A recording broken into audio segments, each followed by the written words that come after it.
Hello student, good morning. आप सब कैसे हैं? I hope you are fine.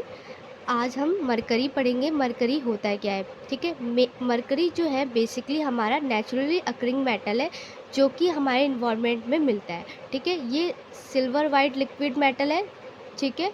और इसमें जो मरकरी है हमारा नेचुरली हमें 3 फॉर्म में मिलता है, एलिमेंटल और इनऑर्गेनिक और ऑर्गेनिक, ठीक है। जो मरकरी है हमारा वो रूम टेम्परेचर पे क्या होता है, लिक्विड में होता है, ठीक है। अब हम 3 फॉर्म की बात करते हैं। एलिमेंट्री मरकरी वो होती है हमारी पॉइजनस नहीं होती है, लिक्विड होती है, वो वॉलेटाइल होती है। ऑर्गेनिक कंपाउंड जैसे हमारे हो गए metallic, mercurous, mercury. Inorganic compound हो गए हमारी मिथाइल मरकरी जो कि हमारी नॉन टॉक्सिक होती है। अब हम बात करते हैं कि मरकरी जो है हमारे अंदर कैसे एक्सपोज होती है, हम कैसे उससे अफेक्ट होते हैं। Mercury expose occur through inhalation of elemental mercury vapor by occupational or dental amalgam treatment or other injection। Mainly जो मरकरी है वो हमारे इन्हेलेशन और इंजेक्शन से होता है। इन्हेलेशन जैसे हम कोई भी मेटल जैसे मेटल इनहेल कर ले, जैसे मरकरी है वो हम जैसे इनहेल कर ले, या तो हम जैसे मरकरी है किसी मरकरी के फॉर्म में जैसे हमने कुछ खा लिया तो उस टाइम पे भी हमारे जो मरकरी है वो हमारी बॉडी के अंदर चली जाएगी।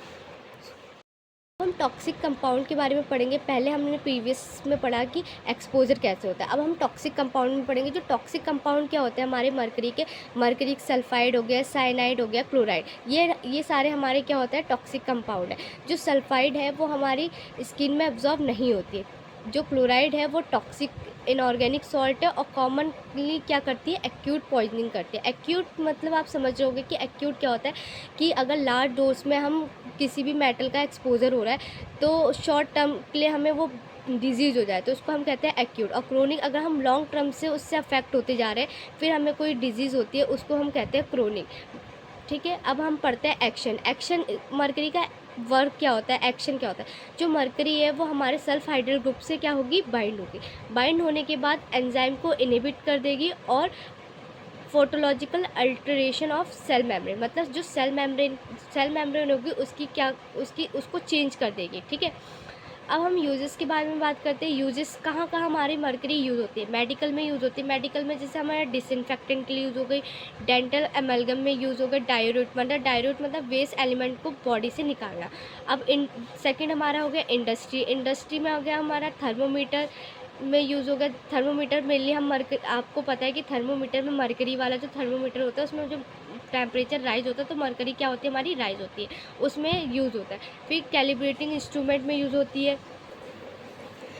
एलिमेंट्री मरकरी लैम्प और अदर इंस्ट्रूमेंट में हमारा क्या होता है, मरकरी यूज़ होता है। मिसलेनियस और कहाँ कहाँ हमारा जो मरकरी है वो यूज़ होता है, जैसे हमारे इंसेक्टिसाइड हो गया, जर्मिसाइड हो गया, इलेक्ट्रोप्लेटिंग और फोटोग्राफिक में भी हमारा जो मरकरी है वो यूज़ होता है। अब हम बात करते हैं एब्जॉर्प्शन एंड सिक्रेशन। एब्जॉर्ब कैसे होगा और सिक्रेशन कैसे होगा। एब्जॉर्ब तो मैंने बताया था कि हम एक्सपोजर कैसे हो रहा है, हमारे रेस्पिरेटरी और जीआईटी से होता है। अब हम बात करते हैं एब्जॉर्प्शन एंड सिक्रेशन की बात करते हैं। एब्जॉर्प्शन मैंने बताया था कि जब मरकरी कैसे एक्सपोज हो रही है, रेस्पिरेटरी और जीआईटी, इनहेलेशन और इंजेक्शन। तो इनहेलेशन में क्या, अगर हम इनहेल कर रहे हैं मरकरी तो कहाँ अफेक्ट करेगा, रेस्पिरेटरी ट्रैक में। अगर हम उसे इंजेक्शन करें मतलब खा रहे हैं तो उसका हमारा कहाँ अफेक्ट होगा, जीआईटी में, ठीक है। जो मरकरी है वो टिश्यू में डिपॉजिट हो जाएगा, जैसे कौन कौन से liver, kidney, spleen and bone में जाके डिपॉजिट हो जाएगा। और ये कैसे एक्सक्रीट आउट होगा, थ्रू द किडनी से कैसे होगा, यूरिन, और लीवर से होगा बाइल, म्यूकस मेम्ब्रेन, कॉलम में जाके मतलब स्मॉल इंटेस्टाइन में जाके फीसिस के द्वारा ये हमारी बॉडी से बाहर हो जाएगा। अब आता है हमारा मरकरी पॉइजनिंग। इसकी टॉक्सिसिटी की बात करते हैं। टॉक्सिसिटी मैंने बताया था कि एक्यूट और क्रोनिक होता है। जो एक्यूट होता है वो शॉर्ट टर्म के लिए होता है और क्रोनिक जो होता है हमारा लॉन्ग टर्म के लिए होता है, ठीक है।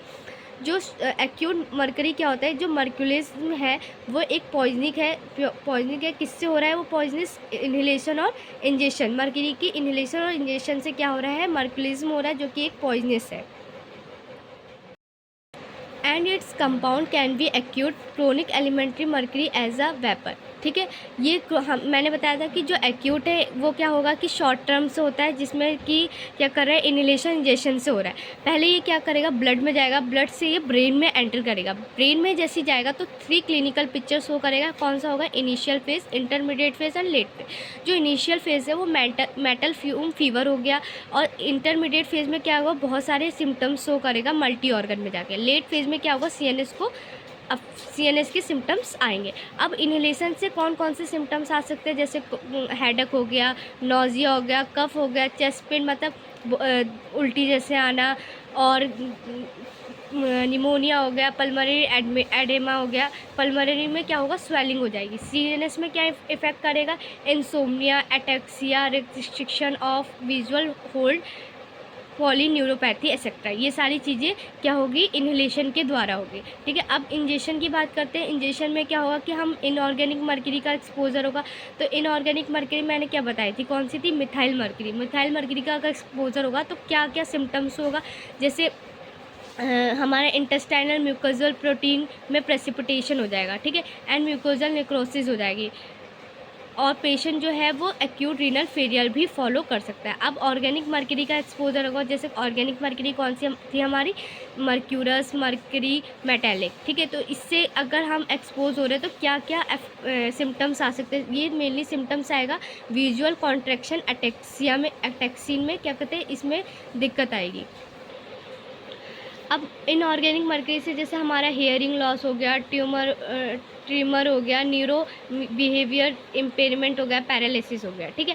अब हम डायग्नोसिस की बात करते हैं कि कैसे हम डायग्नोसिस कर सकते हैं। हम इसको मेनली डायग्नोस ब्लड में अगर मर्करी का लेवल हो गया तो कैसे डायग्नोस करेंगे, यूरिन में हो गया तो कैसे करेंगे। इसका जो मेथड है डायग्नोसिस का वो है एटॉमिक ऑब्जर्वेशन स्पेक्ट्रोस्कोपिक मेथड से हम करते हैं, जिसमें मेटल आयन क्या होंगे, डिटेक्ट होंगे।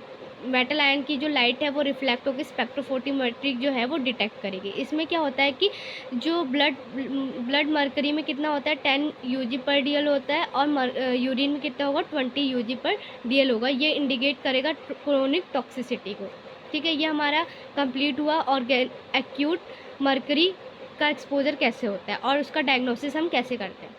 अब हम करेंगे क्रोनिक पॉइजनिंग। क्रोनिक पॉइजनिंग मतलब लॉन्ग टर्म से जो वर्कर है वो उससे एक्सपोज हो रहे हैं तो उससे क्या दिक्कतें आ रही हैं। ठीक है। वो लॉन्ग टर्म से हाई डोज में एक्सपोज हो रहे हैं तो उनको क्या होगा कि क्रोनिक पॉइजनस हो जाएगा, जो कि लॉन्ग टर्म एक्सपोजर से होता है। इसके जो साइन एंड सिम्टम्स कैसे होते हैं, इन्हेलेशन से होता है मेनली। इसमें क्या होता है, न्यूरोसाइक्रेटिक्स डिस्टर्बेंस एंड गैंगिनोस्टोमेटाइटिस हो जाएगा। ठीक है। अगर इनऑर्गेनिक मर्करी से एक्सपोजर हो रहा है तो क्या होगा, anoxia, insomnia, abnormal sweat, headache, jaundice, ये सारी चीज़ें क्या होगा, इनऑर्गेनिक मर्करी के एक्सपोजर से क्रोनिक में ये सिम्टम्स शो होंगे। अगर वो ऑर्गेनिक मर्करी से एक्सपोजर हो रहा है तो क्या होगा, ataxia, tremor, paralysis, hand and limb fact, deafness, ये सारे सिम्टम्स क्या होंगे, इसमें ऑर्गेनिक मर्करी के एक्सपोजर से होगा। अब हम अदर डिजीज़ेस, अब इसमें कौन कौन सी डिजीज़ेज उसके बारे में पढ़ेंगे। इंटेंशन ट्रिमर, डैनबेरी ट्रिमर और शेकिंग प्लेजिया भी कहते हैं। इसमें क्या होगा कि पहले वो हाथ में अफेक्ट, फर्स्ट जो है हैंड्स में जाएगा, मतलब हाथ में जाएगा, फिर उसके बाद लिप्स में जाएगा, लिप्स में जाने के बाद फाइनली वो आर्म्स को इन्वॉल्व करेगा, आर्म्स के बाद लेग्स में इन्वॉल्व करेगा, लेग को इन्वॉल्व करने के बाद एडवांस स्टेज में जो पर्सन है वो वॉक नहीं कर पाएगा, चल नहीं पाएगा प्रॉपरली। उस टाइम पे इसको हम कहेंगे हर्टलेस सेट और ग्लास ब्लोअर शेप, मतलब उसकी इसमें शेप में चेंजेस हो जाएगी, जिससे ये कॉमनली कौन से पर्सन को होती है, जो इंडस्ट्री में काम कर रहा है, ग्लास ब्लोइंग इंडस्ट्री में। अब सेकंड आता है हमारा डिजीज़ होता है मर्करी इरिथ्रिज्म। मर्करी इरिथ्रिज्म में क्या होता है कि ये इनऑर्गेनिक मर्करी से होता है, ये क्रोनिक पॉइजन से होता है। इसमें क्या होता है कि जो पर्सन है वो मैन्युफैक्चरिंग फैक्ट्री में काम कर रहा है, तो उसको ये वो बहुत लॉन्ग टर्म से मर्करी से एक्सपोजर हो रहा है, तो उसमें ये पर्सनैलिटी डिसऑर्डर आ जाएगा या न्यूरोलॉजिकल डिसऑर्डर हो जाएगा। तो इसमें क्या होगा, सिम्टम्स के इंसोम्निया, उसको स्लीपिंग डिसऑर्डर हो गई, लॉस ऑफ कॉन्फिडेंस हो गया, ये सारे क्या सिम्टम्स आएंगे। फिर आता है हमारा mini Meta disease. Mini Meta disease में क्या होता है, ये मिनी मेटा वर्ड जो है जापान की सिटी है, वहाँ से आया, जापान में पहला इसको देखा गया है मिनी मेटा डिजीज़। ये उन पर्सन को होता है जो कंटामिनेटेड फिश और शेलफिश खाते हैं। ठीक है। जो ये कंटामिनेटेड फिश खाते हैं तो ये उनको होता है मिनी मेटा डिजीज़, जो कि ये इंजेक्शन से होता है। अब मैंने मिनीमेटा बताया, मैंने मिनीमेटा में क्या-क्या हो जाएगा, डिस्टर्बेंस इन हैंड कोऑर्डिनेशन मतलब न्यूरोलॉजिकल ही डिसऑर्डर होंगे इसमें। फिर आता है हमारा नेक्स्ट एक्रोडीनिया। एक्रोडीनिया को हम पिंक डिजीज़ भी कहते हैं। पिंक डिजीज़ मतलब मेनली चिल्ड्रंस को होता है, जिसमें एरियल ड्रेसेस उनकी बॉडी पूरी बॉडी में दिखते हैं। ये भी क्रोनिक एक्सपोज़र से होता है। इसका जो सिम्पटम्स है वो कौन सा होगा, main pain, erythema of palm and sole, irritability, insomnia and एक्सनोरिया एसेक्ट्रा। ठीक है, ये मोस्टली हैंड्स को होता है, फीट को होता है और स्किन में ये रैसेस शो होते हैं। फिर नेक्स्ट आता है हमारा मर्करी लेनाइटिस। मर्करी लेनाइटिस में क्या होता है कि ब्राउन पिगमेंट होता है जो कि हमारे एंटीरियर लेंस कैप्सूल में डिपॉजिट हो जाता है। तो हम कभी भी देखना कि जो एक किसी भी पर्सन की आँख में क्या होगा कि ब्राउन एक पिगमेंट दिखेगा, तो उसको कहते हैं मर्क्यूरिक लेनाइटिस। मर्करी के एक्सपोजर से होता है, जो कि ये कुछ अफेक्ट नहीं करता है विजुअल एक्टिविटी में, दिखने में कोई दिक्कत नहीं करेगा, पर वो एक डिपोजिशन हमारे आइज़ में जाके दिखेगा ब्राउन पिगमेंट वाला। ठीक है, फिर चिलेटर्स होते हैं हमारे, चिलेटर्स हो गए बालोन एंड एसिटाइल पेनिसिलिन एमाइन, जो कि ये चिलेटर्स होता है। नाउ ये टॉपिक हमारा मरकरी कवर हुआ। इसमें हमने पढ़ा मरकरी के बारे में, मरकरी के एक्सपोजर के बारे में पढ़ा कि इनहेलेशन इंजेक्शन से होता है। फिर हमने पढ़ा कि इसका एक्शन क्या है, यूजेस कहाँ कहाँ यूज़ हुए। फिर हमने इसकी टॉक्सिसिटी पढ़ी, टॉक्सिसिटी जो हमारी होती है एक्यूट और क्रोनिक के बारे में पढ़ा, उसके सिम्टम्स पढ़े। फिर हमने डिजीज़ेस के बारे में इस वीडियो में हमने कवर किया। Thank you for watching.